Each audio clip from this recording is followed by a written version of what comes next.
கற்றதனாலாய பயனன் கொல் வாலறிவன் நற்றாள் தொழாரேனின். வணக்கம் everybody. Treasures for Thirukkural programme ஆரம்பிக்கும் போது த இன்ட்ரோடக்டரி செஷன்ல பேசினது எனக்கு இன்னும் ஞாபகம் இருக்கு. And we already finish the programme. அதை ரிவிஷன் 2 பார்ட்ஸா செய்யலாம்னு சொல்லி பிளான். அந்த அங்கவியல் அதிகாரம் 64 இருந்து 108 வரைக்கும் 64 to 108 அதிகாரம். ஏன்னா அதுக்கு முன்னால் இருக்கிறது ரிவிஷன்ஸ் பண்ணியாச்சு. ஸோ இது பண்ணிட்டு நெக்ஸ்ட் செஷன்ல ஃபார் த என்டையர் 108 அதிகாரத்துக்கு ரிவிஷன் பண்ணலாம்னு சொல்லிட்டு plan. So obviously it will be a rapid fire session now, and next time it will be even more rapid. Anyway, உங்களுக்கு எல்லா செஷன் நோட்ஸோடதும் எபிசோட்ஸ் இன் யூடியூப்ல உங்ககிட்ட இருக்கு. So you can always refer. Please do refer. Treasures from Thirukkural program November 2021 start பண்ணோம். And with the idea அறத்துப்பால் பொருட்பால் ரெண்டையும் cover பண்ணி அந்த 108 அதிகாரம், ஒவ்வொரு அதிகாரத்திலையும் 2 குறள் அதை எடுக்கிறதா தான் பிளான் பண்ணி successfully we have gone through that program. Every குறள் is a treasure and we have seen the treasures. என்னோட humble request to all of you is திரும்பி திரும்பி கேளுங்க. அதையா அப்போ you will get புது அர்த்தங்கள். திருக்குறள் வாழ்க்கையில எல்லா comment of activities areas cover ஆகுது. Today is the revision session. பொருட்பால்ல அரசியல் முடிச்சிட்டோம். Revision also is over. So இன்னைக்கு அங்க இயல், தட் இஸ் அதிகாரம் 64 to 95, 32 அதிகாரம் 64 குறள். அண்ட் ஒழிபு இயல், the miscellaneous and the citizenship, அது 96 to 108, அதுல 13 அதிகாரம் 26 குறள். ஸோ இதைத்தான் நம்ம இன்னைக்கு கவர் பண்ண போறோம். 45 அதிகாரம் 90 குறள். Let's go further. Since human memory is volatile, 1 வருஷம் 1.5 வருஷம் முன்னால படிச்சது ஞாபகம் வச்சுக்கணும்னா not very easy. அதனால I thought I'll give a quick recap of the intro. திருக்குறள்ல இந்த புருஷ அர்த்தா சொல்லுவாங்க. தர்ம அர்த்த காம மோக்ஷா, அறம் பொருள் இன்பம் வீடு.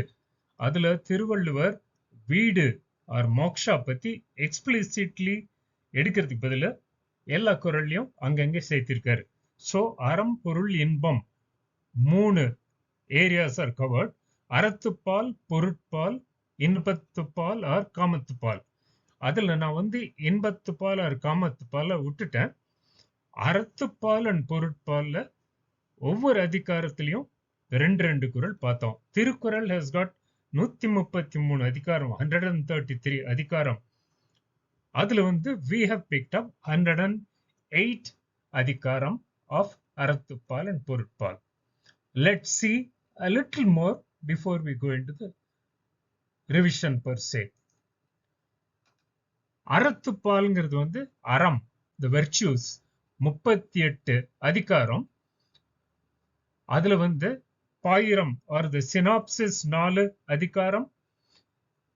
இல்லற இயல் domestic virtues 20 அதிகாரம். துறவரவியல் ascetic virtues 13 அதிகாரம். ஊழியல் destiny or the karma அதுக்கு 1 அதிகாரம். இந்த எல்லா அதிகாரத்திலையும் 2 குறள் நம்ம பார்த்திருக்கோம். அடுத்தது பொருட்பால். பொருட்பால்ல that is wealth 70 அதிகாரம், 70 அதிகாரம். நான் அப்ப சொல்லியிருக்கேன், Thiruvalluvar emphasizes that accumulating wealth is not a crime as long as அது தார்மிக் பாத்துல வந்ததுன்னா. அண்ட் பொருட்பால்ல 3 டிவிஷன்ஸ். அரசியல் மேட்டர்ஸ் ராயல் 25 அதிகாரம், அதை நம்ம முடிச்சிட்டோம், ரிவிஷனும் ஆயிடுச்சு. அங்க இயல், that is for ministers of state 32 அதிகாரம். ஒழிபியல் miscellaneous and for the general citizens 13 அதிகாரம். இந்த 45 அதிகாரத்துக்கு தான் இன்னைக்கு ரிவிஷன்.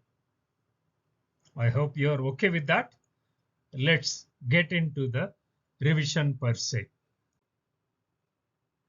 நான் அதிகாரம் டைட்டில் சொல்லிட்டு அதனுடைய மீனிங் சொல்லிட்டு நம்ம பார்த்த 2 குறள் ஒவ்வொரு அதிகாரத்திலையும் அதனுடைய ஜிஸ்ட் ஆஃப் நம்ம பார்த்த 2 குறள் சொல்றதுக்கு பிளான் பண்ணியிருக்கேன். ப்ளீஸ் ரிமெம்பர், ஒவ்வொரு அதிகாரத்திலையும் நம்ம பார்த்தது போக 8 குறள் மோர் இஸ் தேர். அதனால இதைய புரிஞ்சுட்டு அதை படிக்கிறதுக்கு உங்களுக்கு மோட்டிவேஷன் வரணும். Let's go further. முதல்ல அமைச்சு on the ministers. Thiruvalluvar gives the definition or defines the role for ministers. So Thiruvalluvar சொல்லியிருக்காரு, நம்ம பார்த்த முதல் குறள், good ministers will create effective discord among the foes. அந்த எனிமிகளை பிரிக்கணும். And maintain goodwill among friends and restore to friendship those who had moved away earlier. நம்ம பார்த்த இன்னொரு குறள்ல, தவறான வழிகளை எண்ணி கூறுகின்ற அமைச்சரை விட 70 கோடி பகைவர் பக்கத்தில் இருந்தாலும் நன்மையாகும். So Thiruvalluvar clearly defines the value of good ministers. அடுத்தது சொல்வன்மை, power in speech, the effective articulation. Thiruvalluvar நம்ம பார்த்த முதல் குறள்ல சொன்னாரு, தான் கருதியவற்றை நன்றாக சொல்ல வல்லவனாய், சொல்லும் போது சோர்வு இல்லாதவனாய், without getting tired, slackness இல்லாம, அஞ்சாதவனாய் உள்ளவனை மாறுபாட்டால் வெல்வது யாருக்கும் முடியாது. அந்த மாதிரி இருக்கிறவன், the person with such a communication skill, he is not easy to be conquered in any debate. And then இன்னொரு குறள்ல பார்த்தோம், since gain and loss in one's life come through one's speech. அவ்வளவு இம்பார்ட்டன்ஸ் கொடுக்கிறார் Thiruvalluvar for speech. Let one guard himself against slip in words. அடுத்த அதிகாரம் வினை தூய்மை, upright action or integrity. Thiruvalluvar says, let a man not do deeds which noble people would condemn.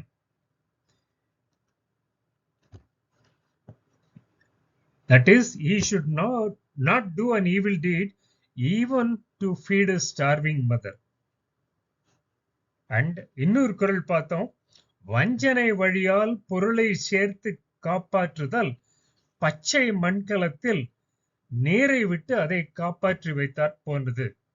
It's a foolish thing. வஞ்சனையா சேர்த்த பொருள் நிக்காது. அடுத்த அதிகாரம் வினை திட்பம், the commitment. Thiruvalluvar says it's easy for anyone to say a thing, but it's hard to carry out what is said. அதனால commitment கொடுக்கிறதுக்கு முன்னால அந்த honoring the commitment is essential. And Thiruvalluvar says, எண்ணியவர் எண்ணியபடி செயலாற்றுவதில் உறுதியுடையவராக இருக்க பெற்றால் அவர் எண்ணியவற்றை எண்ணியவாறு செய்யலாம். வில் பவர், மனசுல அந்த ரிசால்வ் இருந்துச்சுன்னா எதுவும் செய்யலாங்கிறாரு. அடுத்த அதிகாரம் வினை செயல் வகை, method of action. when duly considered and incomplete execution of an undertaking and hostility will grow and destroy one like the unextinguished remnant of fire. அப்போ இந்த fire and enmity have got a thing in common. ரெண்டு ஃபுல்லா extinguish பண்ணலைன்னா it will remain dormant and destroy. And Thiruvalluvar அடுத்த குறள்ல நம்ம பார்த்தோம், வேண்டிய பொருள், ஏற்ற கருவி, தக்க காலம், மேற்கொண்ட தொழில், உரிய இடம், 5 ரீசன்ஸ் சொல்றாரு. மயக்கம் தீர எண்ணி செய்ய வேண்டும், எப்படி செய்யறதுன்னு சொல்லி. அப்போ அந்த வேண்டிய பொருள் என்ன செய்யணும்னு கோல் கிளியர், ஏற்ற கருவி the instruments or process, தக்க காலம் the time, மேற்கொண்ட தொழில் the path, and உரிய இடம் place. அடுத்த அதிகாரம் தூது, embassy or emissary. Thiruvalluvar lists out what qualifications are required from a person fit to be an emissary. Thiruvalluvar says he may go on a mission to foreign rulers who has combined in him all these 3 qualities, that is common sense, attractive bearing, and well tried learning. அப்போ common sense இருக்கணும், appearance இருக்கணும், and learning இருக்கணும். And then Thiruvalluvar says one who is quite aware of his duty and who speaks with forethought by choosing the proper occasion and place, he is the supreme envoy.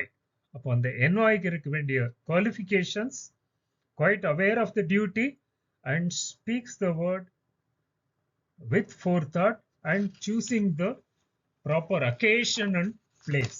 The time and place are very important.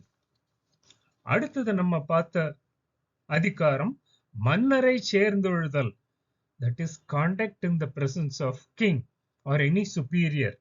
Thiruvalluvar says அரசரை சார்ந்து வாழ்கின்றவர் அவரை மிக நீங்காமலும் மிக அணுகாமலும் நெருப்பில் குளிர் காய்கின்றவர் போல் இருக்க வேண்டும். அந்த நெருப்புல குளிர் காயும் போது ரொம்ப பக்கத்துலயும் போட மாட்டோம், சுற்றும், ரொம்ப தள்ளியும் போக மாட்டோம், அப்போ அட்ராக்ஷன் அதோட எஃபெக்ட் இருக்காது. What a simile Thiruvalluvar brings in. And he also says in another குறள், while in the presence of the king, ministers should neither whisper to nor smile at others. ஏன்னா இதெல்லாம் could be misconstrued. So Thiruvalluvar எவ்வளவு ஆழ்ந்த observations இருக்காரு. Let's see further. அடுத்த அதிகாரம் குறிப்பறிதல், mind reading of the boss. அவர் குறிப்பை வச்சுக்கிட்ட பூர விஷயத்தையும் புரிஞ்சிட்டு செய்யறது, it's a great asset to have as a minister. குறிப்பறிதல்ல திருவள்ளுவர் சொல்றாரு, ஒருவர் சொல்லாமலேயே, அதாவது அவருடைய பாஸ் ஆர் த அரசன் சொல்லாமலே அவருடைய முகத்தை நோக்கி அவர் கருதிய குறிப்பை அறிகின்றவன் உலகத்திற்கு ஓர் அணிகலன் ஆவான். Is an ornament. And இன்னொரு குறள் பார்த்தோம், as the mirror reflects what is near, so does the face show what is uppermost in the mind. அகத்தின் அழகு முகத்தில் தெரியும்பாங்களே, அது மாதிரி. ஸோ இந்த குறிப்பறியறது ரொம்ப இம்பார்ட்டன்ட் ட்ரைட். அடுத்த அதிகாரம் அவை அறிதல், that's understanding the audience and pitching to the audience right way. ஒவ்வொரு சொல்லின் தன்மையும் உணர்ந்துள்ள நல்ல அறிஞர்கள் அவையில் கூடியிருப்போரின் தன்மையும் உணர்ந்து அதற்கேற்ப ஆராய்ந்து பேசுவார்கள். அந்த ஆடியன்ஸ் எப்படி இருக்கிறாங்களோ அதுக்கு தகுந்த மாதிரி அந்த லெவல்ல பிச்சிங் லெவல் சொல்லுவாங்க. Very important for public address in communication. Thiruvalluvar இன்னொரு குறளை நம்ம பார்த்தோம், to address a gathering of inferior caliber is like spilling the nectar on a filthy ground, wasted efforts. அதனால inferior caliber இருக்கிறவங்க கிட்ட போயிட்டு சர்மன் கொடுக்கலாம், மாரல்ஸ் எல்லாம் சொல்லணும்னு சொன்னா அது வேஸ்ட் ஆஃப் டைம். தெளிவா சொல்றார் திருவள்ளுவர். அடுத்த அதிகாரம் 73 அவை அஞ்சாமை, that is not getting flustered in front of the audience, self confidence in front of the audience. Thiruvalluvar சொன்னாரு, பகைவர் உள்ள போர்க்களத்தில் அஞ்சாமல் சென்று சாகத் துணிந்தவர் பலர், ஆனால் கற்றவரின் அவைக்களத்தில் பேச வல்லவர் சிலரே. So Thiruvalluvar so succinctly has put it. அந்த ஆடியன்ஸ் முன்னால பேச நிற்கும் போது நிறைய பேருக்கு வாயடிச்சுன்றோம். அதுதான் உண்மையான வீரம் சொல்றாரு, அஞ்சாமை. தென் திருவள்ளுவர் says, another குறள் we saw, they though they have learned and understood are yet afraid of the assembly of the good are said to be inferior to even the illiterate. அப்போ படிச்சா பிரயோஜனம் இல்லை, புரிஞ்ச பிரயோஜனம் இல்லை, அதை சொல்றதுக்கும் ஒரு தெம்பு வேணும், திறமை வேணும் சொல்றாரு. So Thiruvalluvar clearly spells out the need for communication, confident communication, fearless communication. அடுத்த அதிகாரம் 74, நாடு, that is the greatness of a kingdom or an organization. We had said organization, kingdom, boss, இதெல்லாம் நம்ம வந்து எப்படி வேணா இன்டர்பிரேட் பண்ணிக்கலாம். திருவள்ளுவர் சொன்னாரு, நோய் இல்லாமல் இருக்கல் செல்வம், that is freedom from sickness, good health, wealth, விளைபொருள் பலம், அந்த good harvesting, and இன்ப வாழ்வு, எல்லாரும் ஹாப்பியா இருக்கிறாங்க, நல்ல காவல், குட் செக்யூரிட்டி, இந்த அஞ்சு ஒரு நாட்டுக்கு அழகு. So Thiruvalluvar clearly says what all things are considered as the true ornaments for a country. Without sickness, health, good health, wealth, அப்புறம் good harvesting, and people are happy and well protected. Imagine, இது வீட்டுக்கும் பொருந்தும், நாட்டுக்கும் பொருந்தும், ஊருக்கும் பொருந்தும், உலகத்துக்கே பொருந்தும்.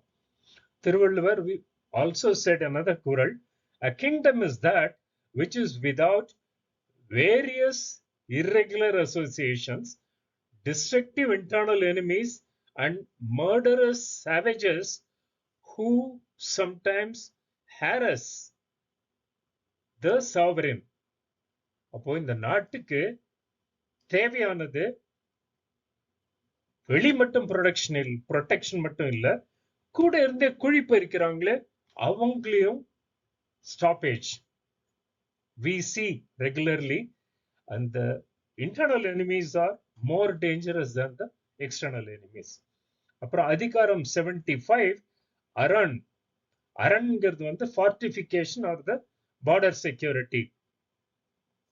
என்னெல்லாம், what all things make the true security for a country? செக்யூரிட்டினா நம்ம ஜெனரலா நினைச்சிட்டு இருப்போம், fight against the enemy, guarding against enemy, அது மட்டும் இல்ல. Thiruvalluvar goes further deep. மணி போல் தெளிந்து நீரும், you need water. We had seen right in Parihaa, தண்ணியோட அருமை. அந்த மாதிரி abundance of water வேணும், because they have been saying if there is a third world war, it will be for oil or water. Water has obtained that much of prominence. So மணி போல் தெளிந்த நீரும் வெட்ட வெளியான நிலமும், நல்ல land is required for agriculture, for people to build houses, for growing trees, எல்லாத்துக்கும். மலை, மலைன்னா the mountains which form the natural guard. அழகிய நிழலுடைய காடும், the காடு, அது வந்து animals வரும், soil protection, so much of it. இந்த நான்கும் உள்ளதே அரண்ணாகும். So Thiruvalluvar says a true security for a country is well secured if it has these: the water, vast land, mountains, and காடு, the forest. And then we saw another குறள், although a fort may possess all excellence, it is of no consequence if its inmates do not possess the excellence of action. How true it is. அந்த fort எல்லாம் இருந்துட்டு அதை card பண்ற தெரியறதுக்கு வேலர் and capability இல்லைன்னு சொன்னா அதுவும் not true security. அடுத்த அதிகாரம் பொருள் செயல் வகை. பொருள் செயல் வகைன்னா the way to accumulate wealth. எப்படி one end justifies means is not the way. Thiruvalluvar very categorical about it. ஒரு குறள்ல பார்த்தோம் நம்ம, ஒரு பொருளாக மதிக்கத்தகாதவரையும் மதிப்புடையராக செய்வதாகிய பொருள் அல்லாமல் சிறப்புடைய பொருள் வேறு இல்லை. First, Thiruvalluvar emphasizes the need for wealth, money. பணம் இருந்தாதான் மதிப்பு வருது. And Thiruvalluvar goes on to say another kural, the wealth acquired with the knowledge of the proper means and without foul practice will yield virtue and happiness. அந்த பணம் அவசியம், ஆனா அந்த பணத்தை எப்படி சம்பாதிக்கணும்?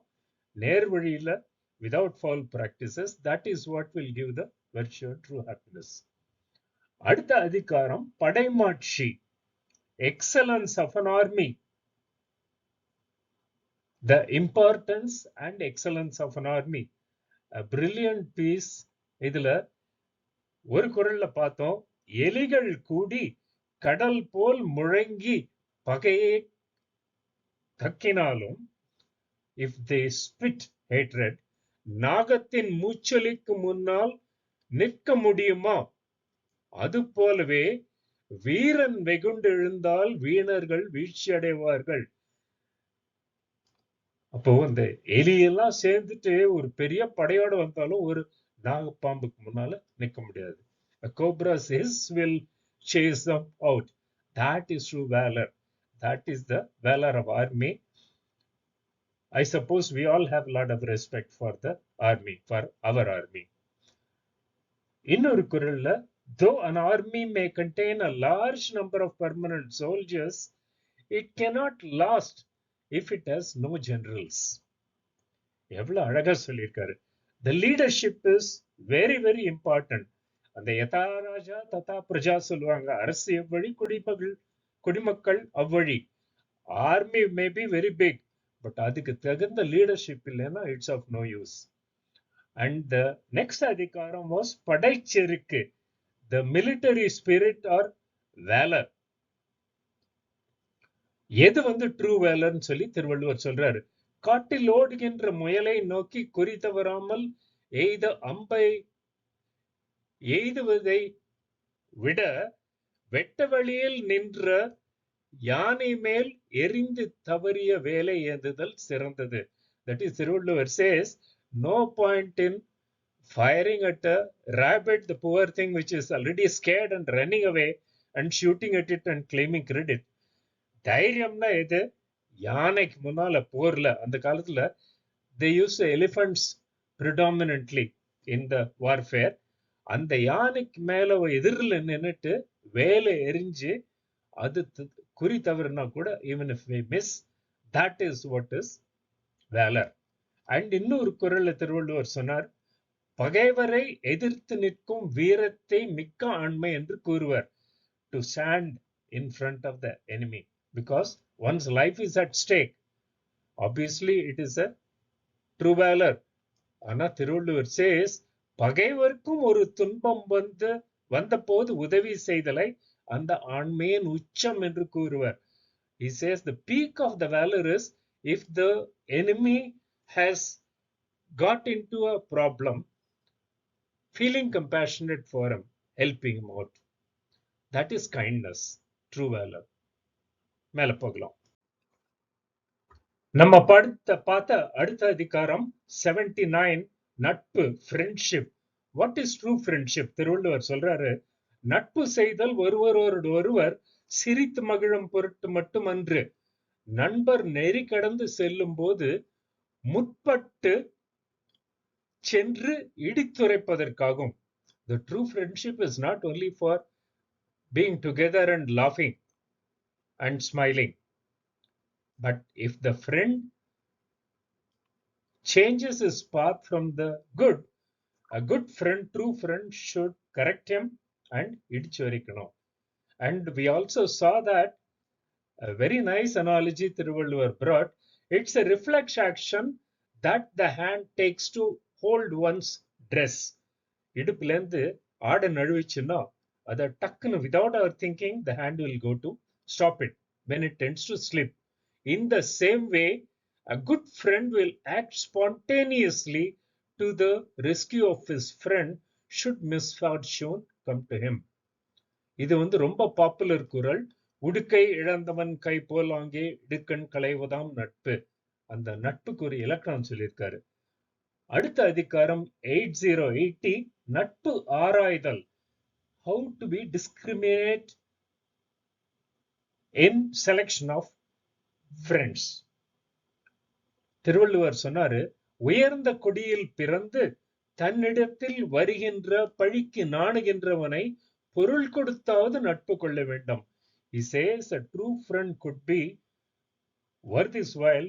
யார் with a good upbringing and who is afraid or shy of bad name coming to him. Because the sensitive people, அவங்களுக்கு ஒரு கெட்ட பேர் வந்ததுனால they will feel so much about it. அதனால தப்பு பண்ண மாட்டாங்க. They are the right people to be acquired as friends. He says, பொருள் கொடுத்தாவது, even if you have to give a gift to acquire their friendship.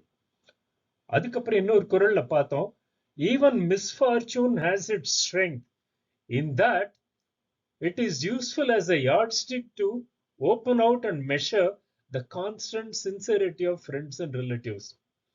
எவ்வளவு true வாழ்க்கையில அந்த துன்பம்னு வரும்போது ஒரு ஹெல்ப்னு கேட்டுட்டு போகும்போதுதான் we realize who are all our true friends or relatives. அடுத்த அதிகாரம் 81 பழைமை, familiarity or loyalty. அந்த லாயல் ஃப்ரெண்ட்ஸ், ஃபெமிலியர் ஃப்ரெண்ட்ஸ் எவ்வளவு உரிமை எடுத்துக்கலாம் சொல்றாரு. நட்பிற்கு உறுப்பாவது நண்பனுடைய உரிமை செயலாகும். அந்த உரிமை செயலுக்கு உடன்பட்டவராதல் சான்றோரின் கடமையாகும். ட்ரூ ஃப்ரெண்ட்ஷிப்னா அதுதான், உரிமை எடுத்துக்கிறது, அந்த இன்னொருத்தர் அந்த உரிமையை கொடுக்கிறது.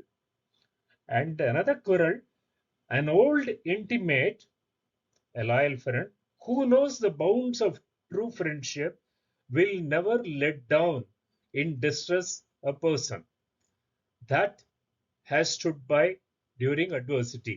The attitude of gratitude பத்தி இதை விட தெளிவா சொல்ல முடியாது. அடுத்த அதிகாரம் 82 தீநட்பு. குட் ஃப்ரெண்ட்ஷிப் சொன்னாரு. வாட் இஸ் ஈவில் ஃப்ரெண்ட்ஷிப் சொல்றாரு. தமக்கு பயன் கிடைக்கும் போது நண்பராக இருந்துவிட்டு பயனில்லாத போது பிரிந்து விடுவர்களின் நட்பு இருந்தால் என்ன, இல்லாவிட்டால் என்ன. So Thiruvalluvar says a true friend is somebody துன்பம் வரும்போது கழட்டி விட்டுட்டு போயிடுறது இல்ல, அந்த மாதிரி the chameleons உற்றணும் சொல்றாரு. Another குறள் we saw, the friendship of persons who raise problems on items of work that may be easily performed is best allowed to fade away quietly in due course. அதனால அதாவது சில பேர் இருப்பாங்க, அவங்களும் செய்ய மாட்டாங்க, நம்மளையும் வேலை செய்ய விட மாட்டாங்க. அந்த மாதிரி ஆளுங்களை கழட்டி விடுறது தான் நல்லது சொல்றாரு திருவள்ளுவர். Then கூடா நட்பு, false friendship, which is real, which is false. மனத்தால் நம்மை விரும்பாமல் தமக்கான வாய்ப்பை எதிர்நோக்கி நம்முடன் பழகுபவரின் நட்பு பொருளை தாங்குவது போல் தோன்றினாலும் பொருளை வெட்டி எறிவதற்கு துணை செய்யும் பட்டடை போன்றது. இது நம்ம பார்த்தோம். அந்த ஆன்வில்ல வச்சு வெட்டும்போது it looks like it is supporting, actually it is aiding in the destruction of a thing which you hammer.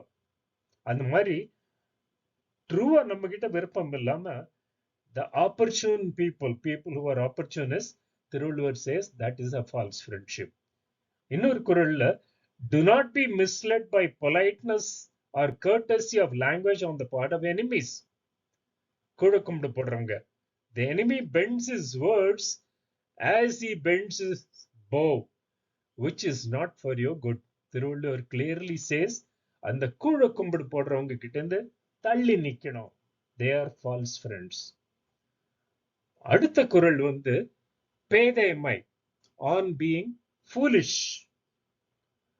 படித்தும் படித்ததை உணர்ந்தும் உணர்ந்ததை பலருக்கு உணர்த்திடவும் கூடியவர்கள் தாங்கள் மட்டும் அவ்வாறு நடக்காமல் இருந்தால் அவர்களை விட பேதைகள் யாரும் இருக்க முடியாது. That is Thiruvalluvar advocates practice what you preach. ஊருக்கு உபதேசம் மட்டும் பண்ணிட்டு அவங்க அதை செய்யாம இருக்கிறவங்க he said they are fools. And இன்னொரு குறள்ல பார்த்தோம், a fool getting held a fool getting hold of great wealth is like a lunatic taking intoxicating liquor. அந்த முட்டாளுக்கு பணம் வந்துச்சுன்னா அது எப்படி இருக்கும், எப்படி யூஸ் ஆகுது? முதல்ல அவன் புத்தி சுவாதீனம் இல்லாத ஆளு லிக்கர் வேற குடிச்சிட்டு இன்னும் புத்தி மழுங்கி போயிருந்ததுன்னா எப்படி இருக்குமோ அப்படிதான். அவனுக்கும் உபயோகம் கிடையாது, மற்றவங்களுக்கும் உபயோகம் கிடையாது. அடுத்த அதிகாரம் புல்லறிவாண்மை. That is ignorant conceit. அந்த புல்லறிவுங்கிறது ignorance. Silly thoughts, trivia become rule for them. எதிரிகளால் கூட வழங்க முடியாத வேதனையை அறிவில்லாதவர்கள் தங்களுக்கு தாங்களே வழங்கிக் கொள்வார்கள். அவங்கதான் புல்லறிவாளர்கள். ignorant conceited people. இன்னொரு குறள்ல பார்த்தோம், the arrogant fool who denies what all the world firmly believes will be considered an evil spirit stalking the earth. கடவுள் இருக்குன்னு மெஜாரிட்டி நம்பினா கடவுளே கிடையாதுன்னு சொல்லுவாங்க. இதுதான் நியாயம்னு உலகம் சொன்னா இல்ல, அதுக்கு எதிர்ப்பதும் தான் நியாயம் சொல்லுவாங்க. அந்த மாதிரி இருக்கிறவங்க எல்லாம் புல்லறிவாண்மை இருக்கிறவங்க. அண்ட் அடுத்த அதிகாரம் 86 இகல். இகல்னா ஹேட்ரட். அந்த ஹேட்ரட் வச்சுட்டு அதனால வர ப்ராப்ளம் சொல்றார் Thiruvalluvar. No one has the potential to overthrow the person who has the capacity to regulate his life without any hatred. அந்த hatred, anger ரெண்டும் இல்லாம இருந்ததுன்னா if you have overcome, no one can win over us. hatred பத்தி திருவள்ளுவர் சொல்றாரு இங்க. இன்னொரு குறள்ல மாறுபாடு கொண்டு எதிர்ப்பதால் வெற்றி பெறுவது எளிது. That is through hatred and trying to betray the other person. அப்படி செயல்படுறவங்க வாழ்க்கை விரைவில் தடம் புரண்டு கெட்டொழியும். Thiruvalluvar says their own life will become into ruins. இன்னும் மேல போகலாம். நம்ம பார்த்த அடுத்த அதிகாரம் பகைமாட்சி. Mastering enemies' characteristics or analyzing, identifying who is the real enemy. And என்ன பண்ணணும்? Thiruvalluvar says it is wise to strike the weak enemy without hesitation. enemy நம்மளோட வீக்னு தெரிஞ்சதுன்னா யோசிக்க வேண்டாம், அனாலிசிஸ் எல்லாம் அவசியம் இல்லை. You can strike him. Whereas with a strong enemy it's imprudent trying to measure a strength. மோதி பார்க்க கூடாது. எப்ப மோதலாம்? Make yourself stronger by gathering people support. அதுக்கப்புறம் போகணும்னு சொல்றாரு.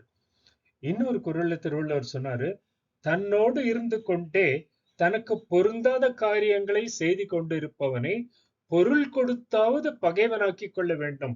இந்த கூட இருந்து குழிப்பறிக்கிறவங்க most dangerous.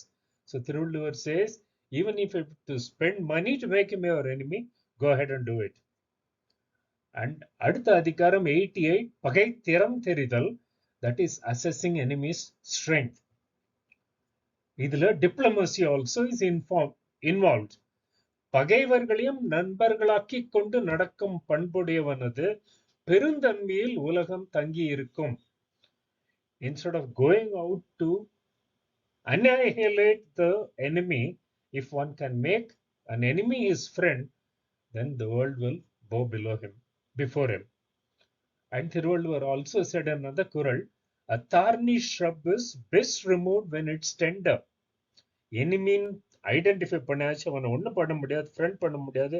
He is to be out of the way. When is the time? In trying to remove it when it is sturdy, a thorny shrub is very difficult. One's hands will surely get hurt. அதே மாதிரி தான் for removing an enemy. When it's nip it in the bud. Procrastination is a folly. அடுத்த அதிகாரம் உட்பகை, the enemy within. the most dangerous people to deal with. ரொம்ப ஈஸியா identify பண்ணவும் முடியாது. அதை கண்டுபிடிக்கிறதுக்கு one has to be on the guard. Thiruvalluvar says, வெளிப்படையாக எதிரே வரும் பகைவர்களை விட உறவாடி கெடுக்க நினைப்பவர்களிடம்தான் எச்சரிக்கையாக இருக்க வேண்டும். அந்த எக்ஸ்டர்னல் எனிமீஸ், ஆக்சுவல் எனிமீஸ் அவங்களுக்கு தெரியுது, அவங்கள பார்த்த உடனே எனிமின்ட்டு. ஆனா கூட இருந்து குழி பறிக்கிறவங்க மோஸ்ட் டேஞ்சரஸ் சொல்றாரு. இதுவும் அகேன் அப்ளிகபிள் எவ்ரிவேர். அண்ட் இன்னொரு குறள்ல பார்த்தோம், for a king living with an internal enemy is very much like residing under the same roof with a cobra. ஒரு நாள் இல்லைன்னா ஒரு நாள் இது கட்சிரும், it will sting. அதனால Thiruvalluvar cautions about உட்பகை, the enemy within. அது கூடவே அடுத்த அதிகாரத்துல பெரியாரை பழியாமை, அதிகாரம் 90, not offending the great people. Some people go out of the way to insult the great people, whereas படிச்சவங்க, பண்பு இருக்கிறவங்க, they will show extra care not offending the great people, whether they respect them or not, show reverence or not, they will not offend them. அத திருவள்ளுவர் சொல்றாரு, அறிவு, செல்வம், படை ஆகிய 3 வகை ஆற்றலும் உடையவர்க்கு அவை இல்லாதவர் முதலில் தீமை செய்வது தாமே எமனை கை நீட்டி அழைப்பதை போன்றது.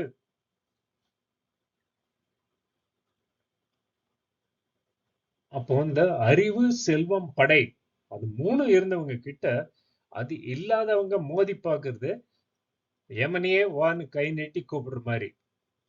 So the might of the mighty to be respected.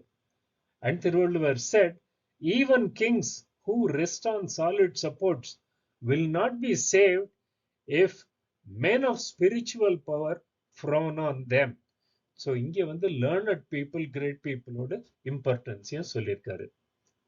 அடுத்த குறள், கல் உண்ணாமை, very essential, because in the kall has spread so much in the country, youngsters have started taking to that, abstaining from drinks.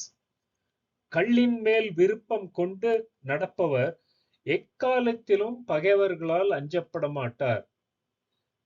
Their enemies will not fear them. தமக்குள்ள புகழையும் இழந்து விடுவர். பகைவர்கள் அவர்களை எளிதில், they will become fall prey, easy prey for the enemies. And Thiruvallur also says another kural, the lady of modesty will turn her back on the persons who are addicted to the low and abiding vice of drunkenness. So இந்த drunkenness, கள் குடிக்கிறது பத்தி திருவள்ளுவர் ரொம்ப ஸ்ட்ராங்கா சொல்லியிருக்காரு. அடுத்த அதிகாரம் 94, சூது, gambling, drinking பத்தி சொல்லிட்டு உடனே Thiruvalluvar also talks about the evil of gambling. தன்னை விரும்பினார்க்கு பல துன்பங்களை செய்து புகழையும் கெடுக்கும் சூது போல் வறுமையை தரவல்லது பிரிதொன்றும் இல்லை. So he outrightly says the gambling brings only disaster and poverty to the person who falls addicted. இன்னொரு குறள்ல திருவள்ளுவர் சொல்றார், the king who wastes his time in gambling arena, forgetting the pursuit of virtue, wealth and love, will forfeit ancestral wealth and acquired good traits too. அந்த கேம்பிளிங்குக்கு அடிமை ஆயிடுச்சுன்னா முன்னேறி வருது பெரிய கஷ்டம். And next அதிகாரம் 95, திருவள்ளுவர் ஆல்சோ டாக்ஸ் அபவுட் மருந்து, medicine are good health. அந்த 10 குறளையும் நம்ம எழுதி வச்சு செவத்துக்கு முன்னால போட்டுக்கணும். Every day to read. உணவே மருந்து, திருவள்ளுவர் firmly believes. அதில் சொல்றாரு குட் ஹெல்த்துக்கு ரெசிபி, உண்ட உணவு செரிப்பதற்கான கால இடைவெளி தந்து உணவு அருந்துகிறவர்களின் உடலுக்கு வேறு மருந்தே தேவையில்லை. Wait for the first meal to digest before taking the next meal. Such a simple recipe, but very, very true. This is what the doctors these days advocate. And we pay money for that. It's a natural recipe. And Thiruvallur said, the man who eats beyond the limit of his digestive powers will be subject to all kinds of ailments. இந்த ஆசையே அழிவுக்கு காரணம் கேள்விப்பட்டோம். அந்த நம்மளோட limitation தெரியணும். இவ்வளவு சாப்பிட்டா நம்ம பாடிக்கு, சில பேருக்கு சுகர் எவ்வளவு சாப்பிட்டதுனாலும் ஒண்ணாகாது, சில பேருக்கு கொஞ்சம் சாப்பிட்டு அதனால ஆயிடும். சில பேர் எக்ஸசைஸ் பண்ணுவாங்கன்னா வெயிட் போடும். சில பேருக்கு எவ்வளவு சாப்பிட்டாலும் எக்ஸசைஸ் பண்ணாம ஆகாது. அவங்கள பத்தி நோ யுவர் செல்ஃப். அதுதான் திருவள்ளுவர் சொல்றாரு. Let's go further. நம்ம அடுத்து பார்க்கிற அதிகாரம் 96, குடிமை. Good lineage, family lineage or good upbringing. அதுல திருவள்ளுவர் டெஃபினிஷன் கொடுக்கிறாரு. உயர்ந்த குடியின் கண் பிறந்தவர்க்கு வரியார் நம்மிடம் வந்த போது முகமலர்ச்சியும் உள்ளன கொடுத்தலும் இன்சொல் கூறுதலும் இகழாமையும் ஆகி அந்த 4 கூறுகள் சொல்லுவாங்க பெரியவங்கன்ட்டு. தட் இஸ், ஒரு இல்லைன்னு சொல்லி ஏழைன்னு சொல்லி நம்ம கிட்ட கேட்கும் போது அவங்க கிட்ட with a pleasant face giving them, நமக்கு என்ன கொடுக்க முடியும் அதை கொடுக்கிறது, and with pleasant words and without insulting them. சும்மா இடத்துக்கு வீசுறது எல்லாம் இல்லை. அந்த மாதிரி இந்த 4ம் வேணும். That is true upbringing. இன்னொரு குறள்ல சொன்னாரு, the nature of the soil is known by the seedling that grows in it. அந்த மாதிரி a man's ancestry is known by his speech. ஒருத்தர் பேசுறத வச்சுட்டு கண்டுபிடிச்சிடலாம் அவங்க என்ன மாதிரி அப்ரிங்கிங்ல வந்திருக்கலாம் சொல்லி. எவ்வளவு ஆழ்ந்த கருத்து. Speech analysis. அடுத்த அதிகாரம் மானம், honour. What is true honour? உயர்ந்த நிலை வரும்போது அடக்க உணர்வும், அந்த நிலை மாறிவிட்ட சூழலில் யாருக்கும் அடிமையாக அடங்கி நடக்காத மான உணர்வும் வேண்டும். That is true honour is, உயர்வு வரும்போது பணிவு வேண்டும். Humility when one rises in the level. அதே மாதிரி அந்த லெவல் மாறி போய் கீழே போயிடுச்சுன்னா not feeling inferior to anybody. And இன்னொரு குறள்ல திருவள்ளுவர் சொன்னாரு, just as a yak, the கவரிமான் ஒரு டைப் ஆஃப் மான், which is shorn of its wool does not survive. அது மயிர் எடுத்துச்சுன்னா உடம்புல இருந்து அது சென்சிட்டிவா உயிர் விட்டுரும் சொல்லுவாங்க. A man of honor will not live if he loses it. Honor is very important for such people who value it, who are sensitive to it. அடுத்த அதிகாரம் 98, பெருமை, கிரேட்னஸ். திருவள்ளுவர் ஸ்பெசிஃபைஸ் எது ட்ரூ கிரேட்னஸ். எல்லா உயிருக்கும் பிறப்பு ஒரு தன்மை ஆனதே. எல்லாரும் ஒரே மாதிரி தான் பிறக்கிறாங்க, பிறப்புனால எதுவுமே வித்தியாசம் இல்லை. ஆயினும் செய்கின்ற தொழில்களின் உயர்வு தாழ்வு வேறுபாடுகளால் சிறப்பியல்பு ஒத்திருப்பதில்லை. It's only what they do, how they do. Dharmic or adharmic things, that is what decides உயர்ந்தவனா தாழ்ந்தவனா சொல்லிட்டு. And Thiruvalluvar also says another kural, the high-minded man covers even the faults of others from public view. அந்த உயர்ந்த குணம் இருக்கிறவங்க மற்றவங்க கிட்ட இருக்கிற குறைய கூட மறைச்சிருவாங்க. But the little-minded men revel in publicizing others' faults. மற்றவங்க குறையவே பார்த்துட்டு இருப்பாங்க. நம்ம வாழ்க்கையில நிறைய பார்க்கிறோம் அந்த மாதிரி ஆளுங்களை. அடுத்தது சான்றாண்மை, pursuit of moral behavior. அன்பும் பழி பாவங்களுக்கு வெட்கப்படுவதும் ஒப்புரவு செய்தலும், அதாவது கம்யூனிட்டி சர்வீஸ், இரக்கம் காட்டுதலும் கம்பேஷன், உண்மையே பேசுதலும் ஆகிய 5ம் சால்பு என்னும் பாரத்தை தாங்கிய தூண்களாகும். அந்த 5 factors, characteristics R needed. Love and fear of doing wrong things, doing good to the society, compassion and speaking truth. இது this is what is moral behavior. Thiruvallur also says successful men are characterized by humility. That really is the weapon in the hands of virtuous gentlemen to overcome opponents. அவங்க வந்து insult எல்லாம் பொருட்படுத்த மாட்டாங்க. They are humble and that is a virtue they realize it. The 100th adhikaram, பண்புடைமை, being courteous. It's very important to be courteous to the others.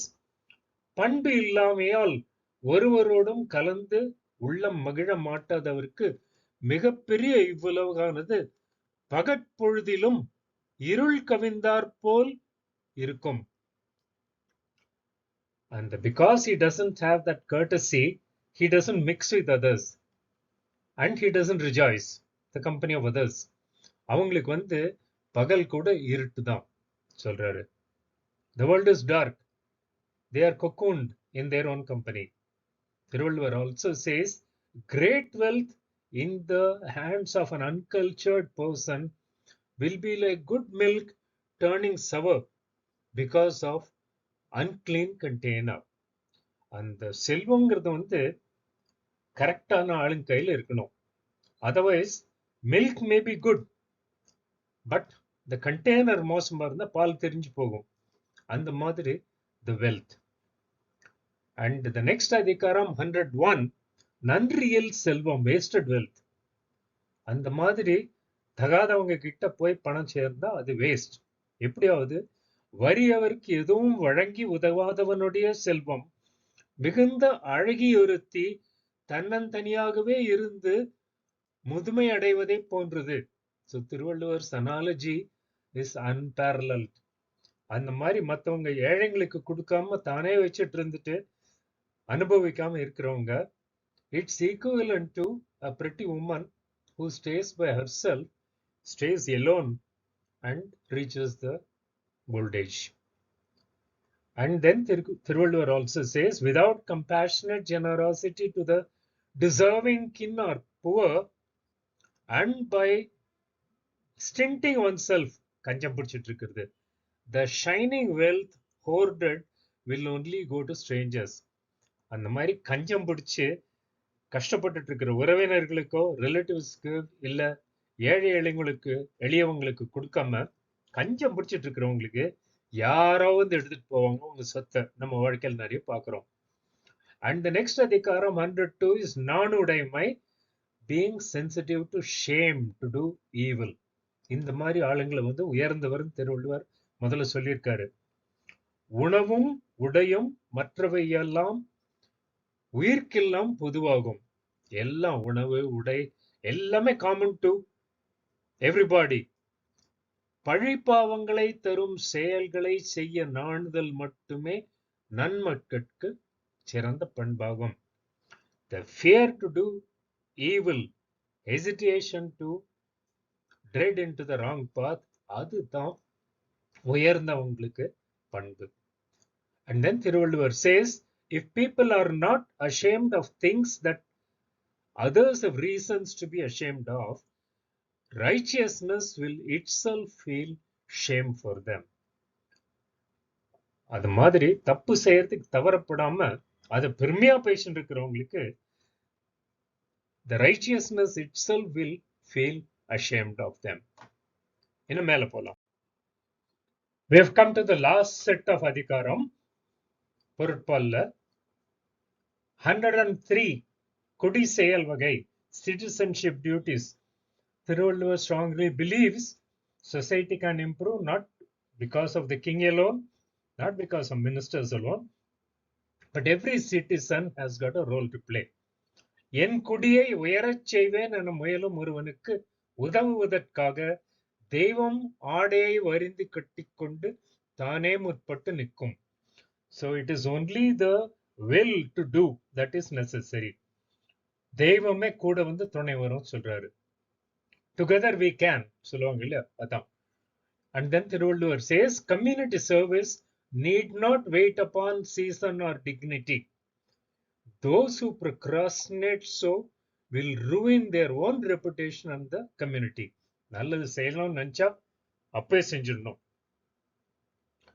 நன்றே செய்யணும் அன்றே செய் சொல்லுவாங்க. அடுத்த அதிகாரம் 104 உழவு, அக்ரிகல்ச்சர். திருவள்ளுவர் அக்ரிகல்ச்சரோட இம்பார்ட்டன்ஸ் தெரிஞ்சு ஒரு ஃபுல் அதிகாரம் 10 குறள் கொடுத்திருக்காரு. நம்ம பார்த்த முதல் குறள், உழவர்கள் உழவுத் தொழிலை செய்யாராயின், if they do not do, துறவிகளுக்கும் அவ்வறத்தில் உறுதியோடு நிற்றல் இயலாதாம்.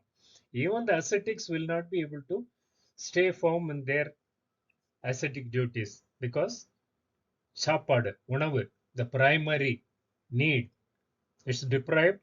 அதனால உழவர்கள் அவ்வளவு இம்பார்ட்டன்ட் சொல்றாரு. And more important than plowing is manuring.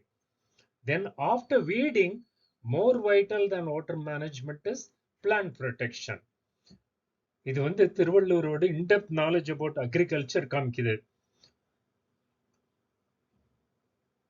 Manuring is very important and protection is very important. இதை நம்ம பர்சனல் லைஃப்ல எடுத்தா children growing, அதுக்கெல்லாம் இது வச்சுக்கலாம். It is profound. அடுத்த அதிகாரம் 105, நல்குரவு, extreme poverty. Thiruvalluvar also knows the pains of poverty. வறுமை என்று சொல்லப்படும் ஒப்பற்ற பாவி ஒருவனிடம் வரும்போது அவனுக்கு மறுமை என்பமும் இம்மை என்பமும் இல்லையாகும்படி வந்து சேரும். So அந்த poverty வந்து extreme poverty, Thiruvalluvar says it's very painful. It deprives happiness in this birth, also in the next birth, because he will not be able to follow the dharmic path in case he doesn't have enough of money to fend for himself. So the evil deeds and other things sprout up from that. Even truth gets depreciated in value by reason of indigence. The exposition of truth coming from the mouth of a needy person carries no weight. So Thiruvallur says very, very clearly, அந்த படிக்காதவன் படிச்சவன் ஏழையா இருந்ததுன்னா அவன் சொல்ற வார்த்தைக்கு மதிப்பு இருக்காது. Money is all important. Poverty is something which is to be eradicated from the society. அடுத்தது 106 அதிகாரம், இரவு, begging. ஒருவனுக்கு தான் இறக்கும் பொருள்கள் தனக்கு துன்பமின்றி வருமானால் அவனுக்கு யாசிப்பதும் இன்பம் பயப்பதாகும். And the begging person, if the things come to him without indignity, insult, அப்படி இல்லைன்னா துன்பம் இல்லாம வந்துச்சுன்னா அந்த யாசிப்பது கூட இன்பம் பயப்படுது கொடுக்கிறது. அதனால்தான் we see sometimes on the road people taking to begging as a profession. If there are charitable people to donate for them without causing pain to them. At the sight of charitable men who never deny charity to the needy, abject poverty will flee the earth. Thiruvallur gives a very simple solution to eradicate poverty from the community, from the world. He says the people who have, if they develop the charitable mind, இல்லாதவங்களுக்கு கொடுத்ததுன்னா அந்த உலகத்துல poverty இருக்காது. And இரவச்சம் 107, the fear of or the evil of begging. இவ்வுலகை படைத்தவன் சில உயிர்களுக்கு இரத்தலையும் ஒரு தொழிலாக படைத்திருப்பானாயின் அத்தீவனையால் அவனும் அங்கனம் பிச்சை எடுத்து அலைவானாக. Thiruvalluvar curses the god. He says அந்த மாதிரி பிச்சை எடுத்துதான் ஒருத்தன் வாழணும்னு சொல்லி அது ஒரு தொழிலா படைச்சா அந்த கடவுளும் அதே மாதிரி பிச்சை எடுத்து போகணும் சொல்லி, that is he shows his deep resentment for the இந்த சொசைட்டில ரொம்ப கீழே இருக்கிறவங்க பிச்சை எடுக்கிற நிலை தள்ளி போடுறதுக்கு. There is no dish so sweet as that earned by one's own labor, be it the thinnest gruel. கஞ்சி கொடுத்தாலும் குடிச்சாலும் சொந்த உழைப்புல குடிக்கணும்னு சொல்லுவாங்க. அதைதான் திருவள்ளுவர் சொல்றாரு, பெக்கிங் வேண்டாம், அந்த பெக்கிங்கோட சொந்த உழைப்பால கஞ்சி தான் கிடைக்கும், அரை வயிற்று கழுவுற மாதிரி, தட்ஸ் குட் எனப் சொல்றாரு. And finally 108, கயமை, unscrupulousness. கயவர் தம் கன்னத்தை அற பல்லை உடைப்பதாக முறுக்கிய கையினை உடையவர் அல்லாதவருக்கு தாம் உண்டு கழுவிய கையையும் தெரிக்க மாட்டார்கள், அதாவது உதவி பண்ண மாட்டாங்க. அந்த கஞ்சல்லே வர கஞ்சவனா இருக்கிறவங்க, those people who are unscrupulous also, they've earned the wealth, they have no intention of sharing it with other people. The only time they do is when they are threatened by the ruffians. பல்ல உடைக்கிறேன்னு சொல்லி கையை முறிக்கினதுன்னா அவங்களுக்கு பயந்து கொடுப்பாங்களே தவிர ஏழப்பட்டவங்களுக்கு கொடுக்க மாட்டாங்க. It's very true, we see it in society. What is the use of unscrupulous men to this world? Thiruvalluvar says அவங்க அப்படி இருக்கிற ஆளுங்க வேண்டாம் இந்த உலகத்துல. If misfortune comes, they will quickly sell themselves to the highest bidder. அந்த மாதிரி unscrupulous people who have no scruples, they will not hesitate to sell anything, including themselves. So அவங்க அவசியம் இல்லை சொல்றாரு. So with this, we have covered 108 Adhikaram, 216 Kural, almost. Great. Let's go further. So this marked the end of an elaborate roundup of Adhikaram 64 இருந்து 108 வரைக்கும் 45 Adhikaram 90 Kural பார்த்துட்டோம். Next session will be just a roundup session. Probably the very beginning intro session may repeat with a cut. Let's see how it shapes up. As I had pleaded with you earlier, please யூடியூப்ல இருக்கிறதுனால உங்களுக்கு எப்பவுமே இது அவைலபிளா இருக்கும். திரும்பி கேளுங்க. அப்புறம் புக் எடுத்து மற்ற குறளையும் படிக்கிறதுக்கு உங்களுக்கு மோட்டிவேஷன் வரணும். Thirukkural has profound wisdom in that. You will propagate it. Thank you all. Take care. வணக்கம் everybody. தனக்குவமையில்லாதான் தாழ் சேர்ந்த கல்லால் மனக்கவலை மாற்றல் அரிது.